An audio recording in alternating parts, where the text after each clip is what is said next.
Hello everyone, कैसे हैं आप लोग। उम्मीद करता हूँ आप सब बहुत कुशल मंगल से होंगे। और आज मैं आप लोगों के आगे पंजाब और हरियाणा हाई कोर्ट ने हाल में ही एक जजमेंट दिया है, उसके बारे में विस्तार से बात करने के लिए आया हूँ। तो आइए उस जजमेंट के बारे में देखते हैं कि क्या है उसके अंदर। अपने हाल के ही एक निर्णय में पंजाब और हरियाणा हाई कोर्ट ने कहा है कि SC/ST एक्ट में जो अभियुक्त है वो सीधा हाई कोर्ट नहीं आ सकता है। पहले उसे विशेष न्यायालय में जाना होगा, जहाँ पे वो अपनी अग्रिम जमानत के लिए अर्जी लगा सकता है। वहाँ पे अर्जी रिजेक्ट होने के बाद में वो हाई कोर्ट का रुख कर सकता है। पंजाब और हरियाणा हाई कोर्ट के न्यायाधीश अशोक कुमार वर्मा की खंडपीठ अनुसूचित जाति और अनुसूचित जनजाति अधिनियम 1989 की धारा 1 जो सेक्शन 3 में आती है और IPC धारा 384 के तहत जो एक प्राथमिकता दर्ज हो रखी थी, उसमें CRPC धारा 438 के तहत एक अग्रिम जमानत की सुनवाई कर रहे थे। खंडपीठ के समक्ष जो विचार करने के लिए मुद्दा था, उसमें खंडपीठ को ये विचार करना था कि क्या अनुसूचित जाति और अनुसूचित जनजाति के अधिनियम के तहत अपराध करने वाले याचिकाकर्ता को अग्रिम जमानत देने के मामले में CRPC 438 के तहत आवेदन दाखिल करके सीधे अदालत का दरवाज़ा खटखटा सकता है या नहीं। अग्रिम जमानत देने वाले को कानून CRPC की धारा 338 के प्रावधानों में सुरक्षा मिलती है या नहीं मिलती है।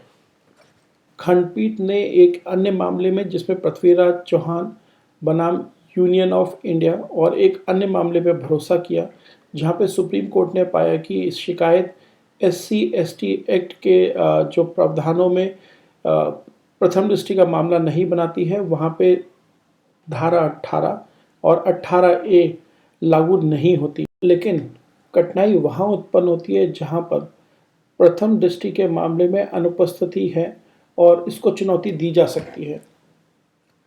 न्यायालय ने कहा कि यह निर्णय विशेष न्यायालयों के निर्माण और अनुसूचित जाति और अनुसूचित जनजाति की धारा 14 और 14A के तहत अपील और उसके अधिकार क्षेत्र को प्रदान करने के लिए बना हुआ है।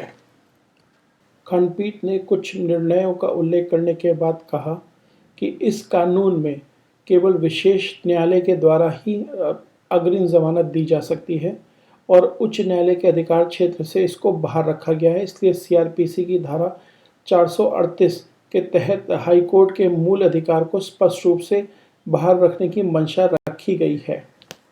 हाई कोर्ट ने आगे कहा कि धारा 14A के तहत अकेले अपीलीय क्षेत्राधिकार का प्रयोग हाई कोर्ट कर सकता है। इसी तरह से विशेष न्यायालयों के पास जमानत का अधिकार है, न कि सत्र न्यायालय का। ये अलग बात है कि केरला सत्र न्यायालय के विशेष न्यायालयों की तरह ही अधिसूचित किया गया है। सत्र न्यायालय को विशेष न्यायालय के रूप में अधिसूचना करने के कानून की आवश्यकता से कम नहीं हो सकता।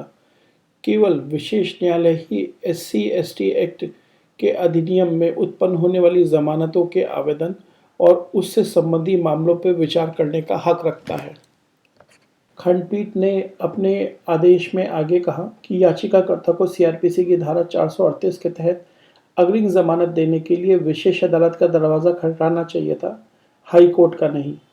हाई कोर्ट ने कहा, अनुसूचित जाति अनुसूचित जनजाति के अधिनियमों के प्रावधानों के तहत अग्रिम जमानत देना या उसे खारिज करना धारा 14A के तहत उच्च न्यायालय का क्षेत्राधिकार होगा, न कि CRPC 438 के तहत।